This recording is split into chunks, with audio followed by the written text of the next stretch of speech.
বাইরে কেমন হাওয়া হচ্ছে, প্রচণ্ড ঝড় উঠেছে বাইরে, ঠান্ডা ঠান্ডা ওয়েদার, কাল বৈশাখীর ঝড় উঠেছে।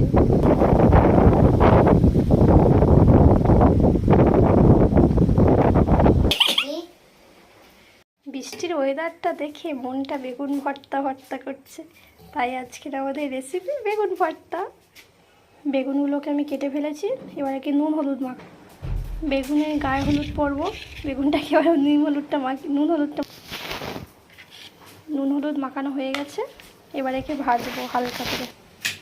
কড়াইতে তেল গরম হয়ে গেছে, বেগুন কটাকে হালকা হালকা করে ভেজে দেবো। বেগুনগুলো ভাজা হয়ে গেছে লাল লাল করে, এবার এগুলোকে তুলে ফেলবো। বেগুনগুলোকে তুলে নিয়েছি, এবার আমার এই তেলের মধ্যে শুকনো লঙ্কা ভাজতে হবে। লঙ্কাটা ভাজা হয়ে গেছে, এবার কাঁচা লঙ্কা আর পেঁয়াজটা ভেজে নেব,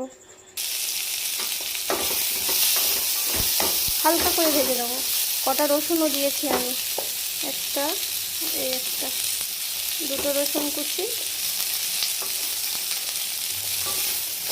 এগুলো একটু হালকা হালকা করে ভেজে নেব। রসুনগুলো আর পেঁয়াজগুলো আমার লাল লাল করে ভাজা হয়ে গেছে। এবার আমার এখানে ধনে পাতা নেই বলে ধনে গুঁড়ো অ্যাড করছি, একটু ধনে গুঁড়ো দেবো।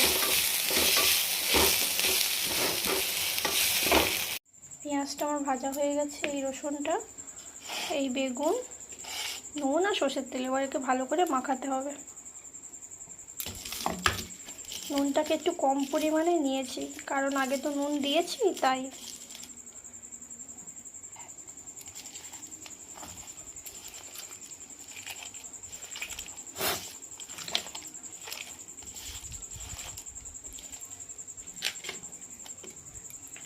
প্রচণ্ড গরম,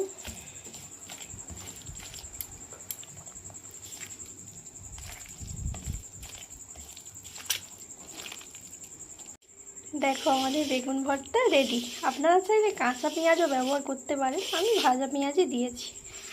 ভিডিওটা কেমন লাগলো অবশ্যই কমেন্ট করে জানাবেন। আবার আসবো নতুন কোনো ভিডিও নিয়ে। ততক্ষণের জন্য আপনারা সবাই ভালো থাকবেন, সুস্থ থাকবেন, আর চ্যানেলটা অবশ্যই করে সাবস্ক্রাইব করবেন, ভিডিওটাতে লাইক করবেন। টাটা।